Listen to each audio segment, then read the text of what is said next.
A Netflix vem articulando uma parceria silenciosa que pode mudar completamente o jogo, porque durante muito tempo, falar sobre animações sempre levava ao mesmo lugar, e quem viveu isso sabe exatamente do que eu tô falando. Você chegava em casa com um DVD pirata amassado, colocava no aparelho, e antes mesmo da história começar, já existia uma certeza. Você sabia quem tinha feito aquilo, e esse domínio tinha nome e sobrenome. Primeiro foi a Disney, que praticamente definiu o imaginário de uma geração inteira. Depois veio a Pixar, que assumiu esse trono com força total. Não só pela técnica, mas por histórias que emocionavam adultos e divertiam crianças. E isso tudo ao mesmo tempo, criando um novo padrão de qualidade. Por anos, parecia impossível competir com isso. Só que o tempo passou, e o que antes era referência, começou a virar repetição.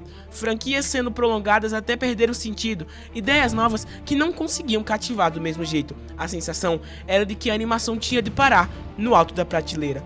E foi aí que a Netflix achou uma brecha. Não para copiar a Disney ou a Pixar, mas para ocupar o vazio que elas tinham deixado. E ao se aproximar da Sony, um estúdio que sempre teve verba e principalmente por dominar o mundo dos games, a criatividade e disposição para experimentar era absurda. Então, começa a se formar algo diferente, uma nova fase da animação, menos presa a fórmulas antigas e mais aberta a misturar estilos, linguagens, cores, texturas e públicos, não como substituta do passado, mas como sinal claro de que uma nova era estava começando a se desenhar. Enquanto isso, a Disney e Pixar já não conseguiam manter o mesmo impacto. Filmes como Lightyear, que foi um dos maiores flops financeiros do estúdio, que no mesmo ano lança Mundo Estranho, que foi um fracasso de público e bilheteria, e Hélio, que registrou a pior abertura de bilheteria da história da Pixar, mostram uma dificuldade clara de fazer novas ideias se conectarem com o público. A lógica virou quase automática. Se o novo não segura, a aposta volta para a galinha dos ovos de ouro. E assim, as continuações passaram a ocupar cada vez mais espaço. E não como exceção, mas como padrão. O problema não é existir continuação, o problema é quando ela existe exclusivamente para fazer dinheiro. Enquanto Disney e Pixar giravam nesse looping, a Netflix observava de fora. Ela não enxergou a animação como um gênero em crise, mas como um mercado mal servido.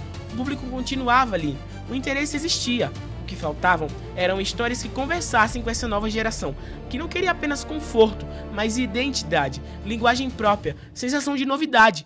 A Netflix entendeu que o problema não era o excesso de animações, mas a falta de variedade. E diferente dos estúdios tradicionais, ela não precisava proteger um legado centenário. Não tinha personagem clássico nem um imaginário fixo para preservar.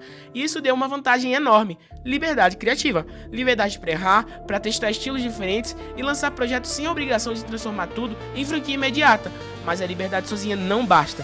Faltava um parceiro capaz de transformar essa abertura criativa em algo visualmente forte e reconhecível. E é aqui que a Sony entra.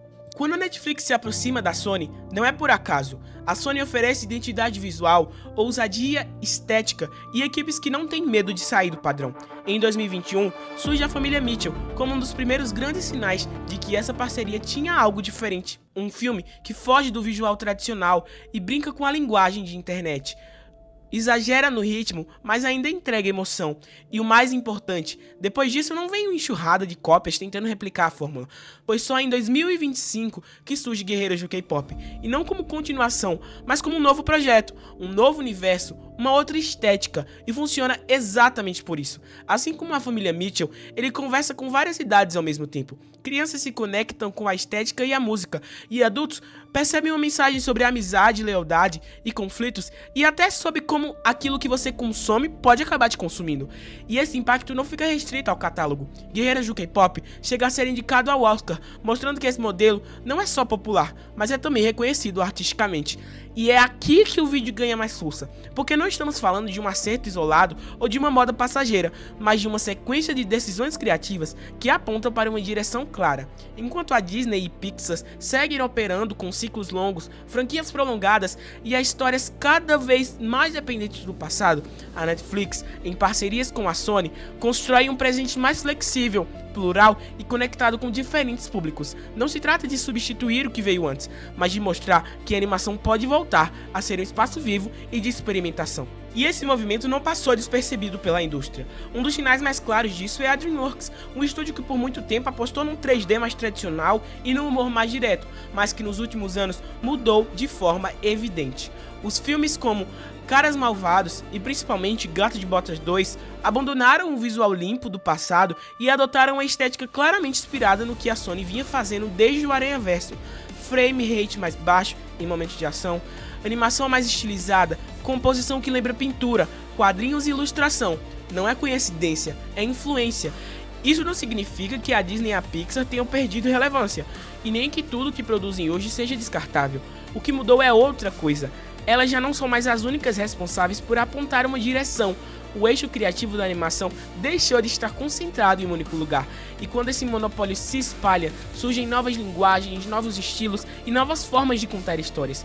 Filmes que funcionam para crianças, adolescentes e adultos voltam a ser uma possibilidade, não por seguirem uma fórmula perfeita, mas por tratarem a animação com capacidade de evoluir e dialogar com públicos diferentes.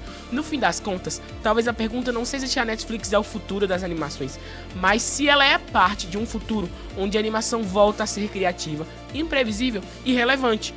Um futuro sem uma única prateleira ou um único caminho obrigatório. E se esse for o caso, talvez o mais importante que a Netflix esteja fazendo hoje não seja competir com os gigantes do passado, mas lembrar a todo mundo do potencial que a animação sempre teve e que nunca deveria ter sido limitado.